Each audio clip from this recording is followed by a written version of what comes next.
여러분 안녕하십니까? 오늘은 무릎의 그 병 중에 하나인 슬개대퇴 과압박 증후군에 대해서 한번 말씀을 드릴게요. 슬개대퇴 과압박 증후군이라는 병에 대해서는 조금 생소할 수도 있거든요. 사실 무릎 통증의 가장 흔한 원인이 슬개대퇴 과압박 증후군이거든요. 슬개대퇴 과압박 증후군으로 인한 통증은 대부분 무릎 앞쪽에 있습니다. 앞쪽에 그 슬개골이라는 뼈가 있지 않습니까? 슬개골 주위에 통증이 있게 되는데, 통증 자체는 이제 무릎을 구부리고 펼 때 아프게 되는데, 주로 이제 계단을 내려가거나 뭐 올라갈 때도 아픈 분들도 있는데 내려갈 때 더 심한 경우도 있고, 피탈길 아니면 무릎을 이제 오랫동안 구부리고 있을 때 그럴 때 이제 통증이 오게 되는데, 무릎을 구부릴 때 무릎 앞쪽에서 이게 걸리는 느낌? 아니면 소리가 난다는 사람들도 있거든요. 그래서 무릎 앞쪽이 아픈데 주로 무릎을 굽히고 있을 때 또는 계단이나 비탈길을 내려갈 때 그럴 때 만약에 통증이 있고 소리가 난다면은 슬개대퇴 과압박 증후군을 의심을 해봐야 됩니다. 사실 이 슬개대퇴 과압박 증후군은 선천적인 요인이 가장 큽니다. 선천적인 요인이 뭐냐면은 슬개골의 모양이 사람마다 이게 천차만별이거든요. 또 슬개골이 있으면은 슬개골하고 관절을 이루는 이제 대퇴골이 있는데, 지금 보시는 엑스레이가 이제 오른쪽 왼쪽 각각 있는데, 왼쪽에 있는 것이 정상적인 사람들의 슬개골 모양이거든요. 앞쪽에 이게 삼각형 모양의 뼈가 슬개골이 되는데, 이분 같은 경우에는 안쪽과 그 바깥쪽의 뼈의 간격이 같지 않습니까? 근데 슬개대퇴 과압박 증후군이 있는 그 환자분의 무릎 엑스레이를 찍게 되면은, 오른쪽에 있는 사진과 같이 무릎의 그 뼈 모양이 정삼각형이 아니고 길이가 다른 직삼각형이 되고요. 그러다 보니까 뼈가 약간 어긋나 있죠. 그러게 되니까 무릎 안쪽 간격하고 바깥쪽의 뼈 간격이 달라지게 되거든요. 이렇게 뼈가 이제 어긋나 있으면 무릎을 구부리고 펼 때 모든 관절면이 닿지 않겠죠. 한쪽으로는 닿고 한쪽은 닿지 않는 상황이 되니까 그러면서 이제 통증을 일으키는 병이 슬개대퇴 과압박 증후군이 되는데, 실제 한번 동영상을 보면서 한번 설명을 해드릴게요. 왼쪽에 동영상을 보시면은 정상적인 사람이죠. 우리가 무릎을 구부리고 펼 때 관절면이 골고루 이렇게 닿아야지 부하도 덜 걸리고 무리도 덜 갈 텐데, 실제 슬개대퇴 과압박 증후군이 있는 분들의 우리가 수술을 해보면은 뼈가 어긋나 있으니까 이게 닿는 부위가 있으면 닿지 않는 부위가 있거든요. 이렇게 되면 당연히 부정정렬이 있게 되니까 골고루 이제 그 힘을 받는 게 아니고 국소적인 부위만 계속 무리가 가니까 그쪽에 손상이 오면서 통증을 일으키게 되는 그런 상황이 될 수 있을 것 같아요.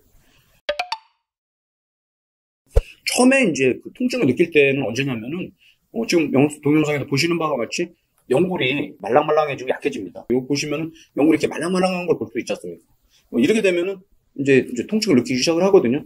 이것이 이제 좀 더 진행이 되면은 2단계로 이제 넘어가게 되는데, 이때는 연골이 이제 금이 가기 시작을 합니다.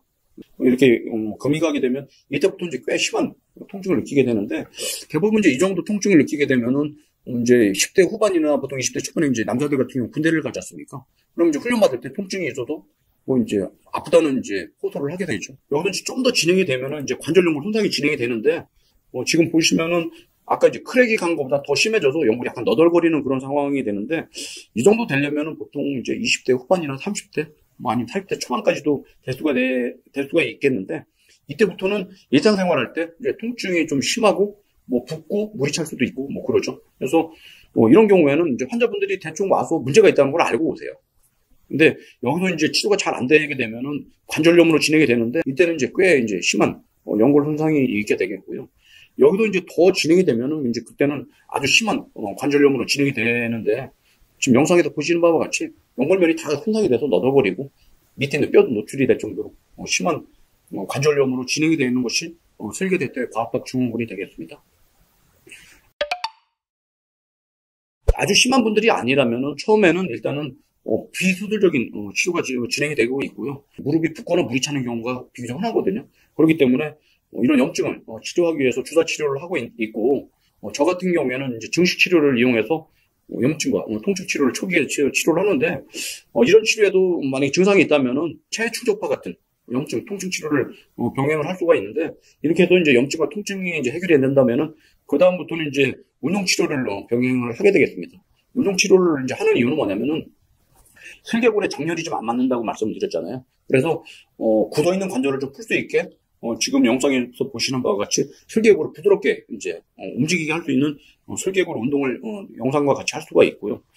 슬개골의 유연성이 어느 정도 회복이 됐다면은 슬개골이 이제 무릎을 구부리고 펼 때 옆쪽으로 어긋나지 않게 잡아줄 수 있는 근육이 내측 광배근이거든요. 내측 광배근을 강화하는 운동이 있습니다. 지금 보시는 영상을 보시면은 붉은 선 안에 있는 근육이 내측 광배근이거든요. 이 안쪽 근육을 강화하는 것이 되겠고요. 옆에 보시는 영상은 내측 광배근을 강화할 수 있는 운동을 실제 하는 것을 보고 계십니다. 대부분 수술을 하는 분들은 앞서 보신 영상 중에서도 연골이 이제 손상이 와서 금이 갔다든지 아니면 연골이 이제 좀 너덜거리는 상황까지 간 경우에 수술을 보통 하게 되는데, 일반적인 상황을 말씀드리면 이런 비수술 치료를 했는데도 증상이 잘 해결이 안 되는 경우입니다.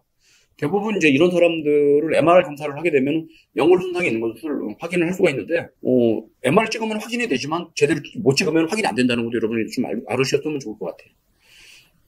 심해지면 무릎에 물이 차고 붓고 그러는 분들도 있거든요. 이런 분들 같은 경우에도 이미 연골 손상이 된 경우가 많기 때문에 이런 분들이 이제 수술로 가게 되는데, 수술의 시기가 중요하거든요. 슬개대퇴 과압박 증후군은 기본적으로 뼈가 어긋난 상황에서 연골이 손상이 되는 거기 때문에 구조적인 문제지 않습니까?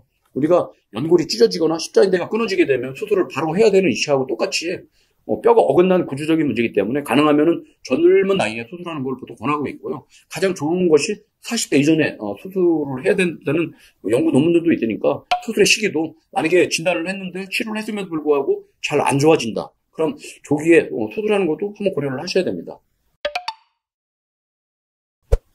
수술의 방법은 뼈가 이렇게 이제 뼈가 어긋나 있기 때문에 안쪽은 간격이 넓고 바깥쪽이 좁은 그런 상황이기 때문에 바깥쪽에 좁아져 있는 그 슬개골을 잡고 있는 막을 풀어주는 수술을 하게 되는데, 보통 이제 외측지대 유리술이라는 수술을 하게 되는데, 교과서적인 수술을 하게 되면 피가 너무 많이 나옵니다. 피가 많이 나서 사실 수술에 대한 좀 부담감이 있었는데, 저희 같은 경우에는 제가 이제 외측지대 그 성형수술이라는 수술을 개발을 해서 한 지가 벌써 10년이 넘었고요. 교과서적인 것보다는 결과가 훨씬 더 좋은 그런 상황입니다. 수술한 영상을 보시면은, 저희가 하는 수술은 슬개골에 바짝 붙어서 외측 슬개지대를 유리를 하는 그런 영상을 지금 보고 계시고, 이렇게 되면은 타이트한 관절이 일부 좀 벌어지게 되거든요. 그래서 전체 막 중에 일부분만을 유리를 해서 수술을 하고 있고요. 지금 보시는 영상은 수술하기 전과 후를 비교한 영상인데, 좌측은 수술하기 전 영상이 되겠고요. 오른쪽은 수술 후의 영상인데, 수술하기 전에는 부정정렬로 인해서 뼈가 움직일 때 어긋나서 움직였다면, 수술 후에는 관절이 같이 이렇게 움직이는 것을 볼 수가 있습니다.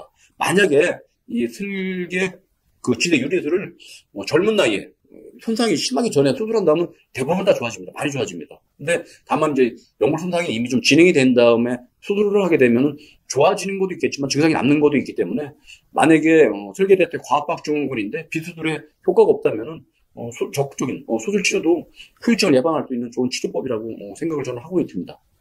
오늘은 슬개대퇴 과압박 증후군에 대해서 말씀드렸는데요. 초기라면 기술적인 치료로 상당한 효과를 볼 수가 있다는 것을 말씀드리고요. 증상이 심하거나 연골 손상이 진행이 된 경우는 관절경험을 이용한 슬개골 지대 유리술이 좋은 수술법이라는 것도 말씀드렸습니다. 감사합니다.